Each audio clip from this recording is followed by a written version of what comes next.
Okay, rotator cuff injury to your shoulder. The most important movement is internal, external rotation. We want to start stimulating and opening up space for the rotator cuff muscle to heal. Now, initially, you're going to be so sore that your range of motion, or the motion that you have control over in the pain-free range, is going to be fairly limited. So what we want to do is start doing what we call a shoulder CARs. We start off with external rotation. This is external rotation, palm up. This is internal rotation. External rotation, internal rotation. So we want to do a shoulder CARs within your pain-free range. So breathe in and irradiate, create body tension so that we've got a good working base for our shoulder to work around. And then we go up into flexion. We're in external rotation. We're keeping our elbow nice and straight. We don't want to compensate through other parts of our body. We just want to be moving our shoulder joint. So we breathe in and irradiate. We then create the biggest circle possible that we can within our pain-free range. Now, it may look like this. We fight for internal rotation as we come around and down. And then we're going to end up with our palm facing towards the wall. And then what we do is we extend back. We then find our roadblock. We then externally rotate, fight for external rotation, and we're searching for the best possible space that we have ownership over, okay? Fighting for external rotation, coming down into our starting position. So let's do 4 sets of that. Now, my CARs is going to look like this as I come up and around and through and over, but those that are injured, your CARs may look like this as you making the biggest circle possible. If you're going into any sharpness or pain, you back off around that and you're skirting to the edges of what movement you have ownership over. Okay, so let's breathe in and irradiate. Create that body tension, 30%. We start off in external rotation, coming up to your roadblock, wherever that is. And then we internally rotate. We're searching for the best possible space that we have in our, even though we have our shoulder injury. And see how I'm coming down into internal rotation and fighting for internal rotation as I come back, extending back. And then we're in that neutral position with our palm facing out. We then go back the other way that we came, coming to extension. We find a roadblock there, and then again, we externally rotate.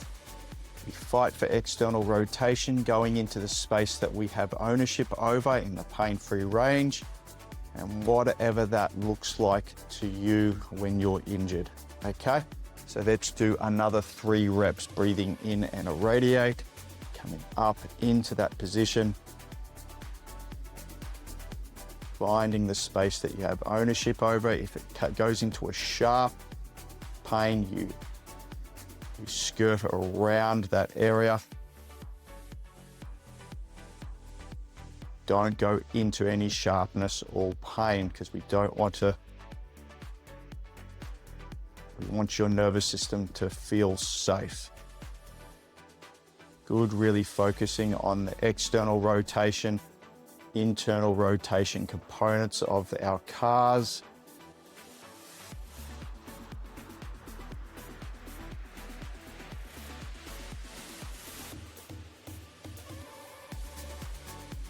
And I just want you to skirt the edge of that painful area.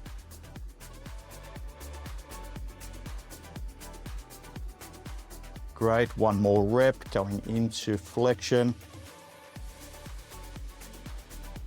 Internally rotate, fight for internal rotation. Keep fighting for internal rotation as you extend back. And then extending back, find your roadblock. External rotation, make sure that we're keeping the elbow nice and straight and we're not compensating through other parts of our body. Excellent. Okay, capsular CARs, 8 reps. This is where we're stimulating the joint capsule. So we want to internally rotate and externally rotate, slow and controlled. Breathe in and irradiate. Now you might not be able to get to 90 degrees here, so just bring it a bit lower and just focusing on internal and external rotation, squeezing as much internal and external rotation as you can. 8 reps.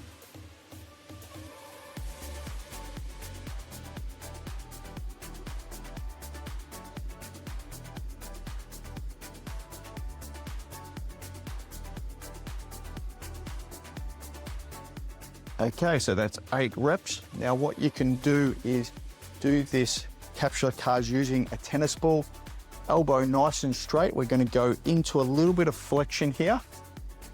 Find a space that you feel comfortable with. 8 reps, we're internally rotating and externally rotating. Internally rotating, external rotating.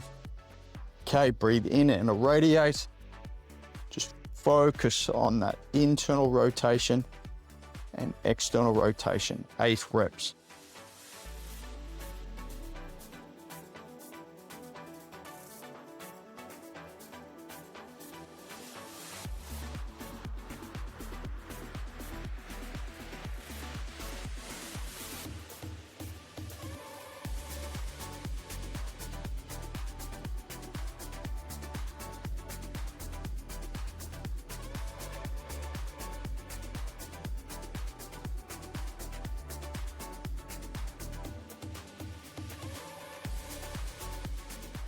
Okay, and 8. And then we're going to go to a different position just by your side. Again, breathing in and irradiate. 8 reps, internal and external rotation. You're going to be able to know that you're getting the internal and external rotation of the shoulder. You'll see the biceps move into that internal and external rotation position. If you put a dot on your biceps, you would see that move, making sure that we're getting the movement there and not just the elbow. I think we've done 4 reps, 4 to go.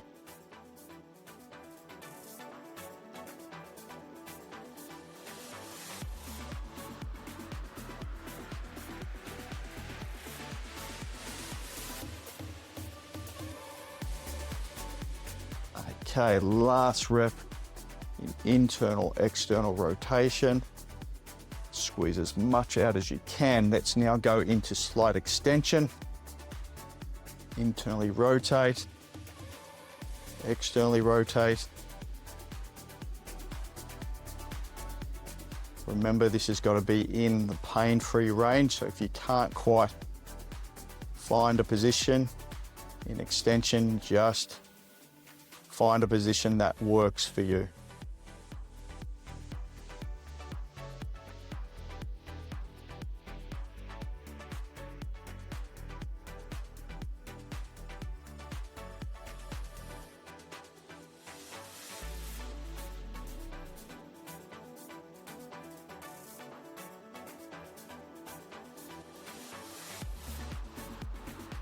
And last rep, 8.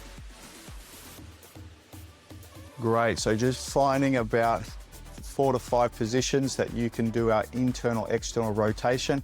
8 reps, and we want to do this twice a day ideally, but it doesn't look like a very impressive exercise, but so important when we've got a shoulder injury.